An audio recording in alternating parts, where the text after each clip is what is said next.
김혜경 여사가 라오스 배우자를 만나는 날 한복을 입었다는데 이 행보로 김혜경 여사의 외교 방식과 성향이 드러났고 이후 직접 참석한 국제 전시에서 더 분명해집니다. 우리가 몰랐던 김혜경 여사의 한복과 전시에 대한 흥미로운 이야기들을 그녀의 발걸음과 함께 살펴보겠습니다. 김혜경 여사는 2025년 12월 라오스 국가주석 배우자를 맞이하는 공식 일정에 참석했습니다. 이날 공개된 사진과 영상에서 김혜경 여사는 서양식 정장이 아닌 한복을 입고 모습을 드러냈습니다. 이 장면은 단순히 옷차림이 달라 보였다는 이유만으로 사람들의 시선을 끌었습니다. 대통령 배우자의 외교 일정에서 위상은 개인적인 선택이라기보다 상황과 상대를 고려한 결정으로 받아들여지기 때문입니다. 라오스는 동남아시아 국가 가운데서도 전통과 문화적 상징을 중요하게 여기는 나라로 알려져 있습니다. 공식 행사에서도 자국의 전통 의상을 입는 경우가 적지 않습니다. 그런 점에서 김혜경 여사가 라오스 배우자를 맞이하는 자리에서 한복을 선택한 것은 상대의 문화를 존중한다는 신호로 해석될 수 있는 장면이었습니다. 한복은 한국을 가장 직관적으로 드러내는 전통 의상입니다. 동시에 말이 없어도 상대에게 부담을 주지 않는 방식으로 자신의 문화를 보여줄 수 있는 선택이기도 합니다. 이날 김혜경 여사가 입은 한복은 화려하거나 눈에 띄는 색감보다는 차분하고 절제된 인상을 주는 형태였습니다. 과도한 장식 없이 선과 색을 정돈한 모습이었습니다. 이 선택은 눈에 띄기 위한 의상이라기보다 자리를 고려한 차림에 가까웠습니다. 그리고 이 흐름은 곧이어 이어진 일정에서 다시 한번 확인됩니다.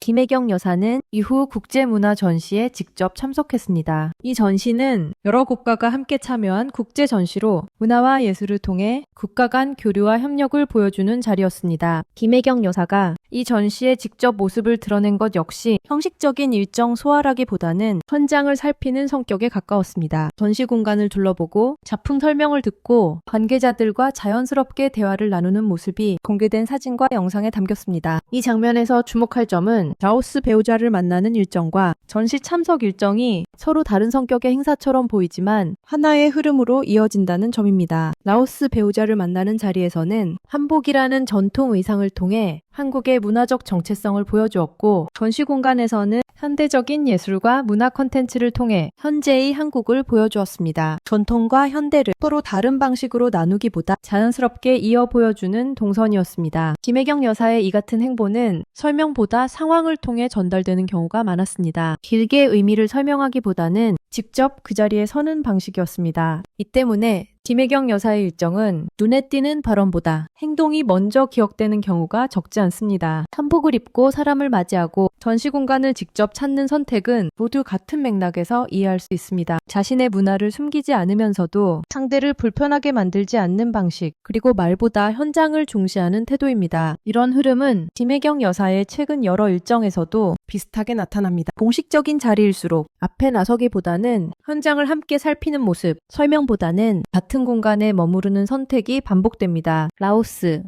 배우자와의 만남에서의 한복, 그리고 국제 전시 참석은 이러한 성향이 비교적 분명하게 드러난 사례로 볼 수 있습니다. 이 두 장면을 나란히 놓고 보면 김혜경 여사가 외교와 문화 교류를 대하는 방식이 조금 더 또렷해집니다. 말로 방향을 제시하기보다는 상황에 맞는 선택으로 태도를 보여주는 방식입니다. 한복은 한국이라는 국가를 상징하는 가장 오래된 문화 자산 중 하나이고 전시는 현재 한국이 세계와 소통하는 하나의 창구입니다. 김혜경 여사는 이 두 가지를 따로 떼어놓지 않고 하나의 흐름으로 이어가는 선택을 했습니다. 그 결과 라오스 배우자와의 만남과 국제 전시 참석은 각각의 일정으로 끝나지 않고 하나의 이야기로 연결됩니다. 우리가 이 장면들을 통해 볼 수 있는 것은 화려한 외교 성과라기보다는 사람과 문화에 접근하는 방식입니다. 김혜경 여사의 한복과 전시는 그 자체로 큰 사건이라기보다는 그녀가 어떤 기준으로 그 자리에 서는 사람인지를 보여주는 단서가 됩니다. 이번 이야기는 한복을 잘 입었다거나 전시에 참석했다는 사실을 넘어 그 선택들이 어떤 태도에서 출발했고 어디로 이어지고 있는지를 함께 살펴보는 시간입니다. 비슷한 결을 유지해 왔습니다. 그 기준은 드러내기보다 배려에 가깝고 설명하기보다 함께 머무르는 방식입니다. 라오스 배우자를 만나는 날의 한복과 국제 전시 공간에서의 모습은 그 기준이 비교적 뚜렷하게 드러난 장면이었습니다. 그래서 이 두 일정은 서로 다른 날의 기록이 아니라 하나의 이야기로 남습니다. 그녀의 발걸음은 앞으로도 이런 장면들을 따라가며 겉으로 보이는 일정 너머에 이어지고 있는 흐름을 차분히 전해드리겠습니다. 지금까지 그녀의 발걸음이었습니다. 구독과 좋아요는 제작에 큰 힘이 됩니다. 감사합니다.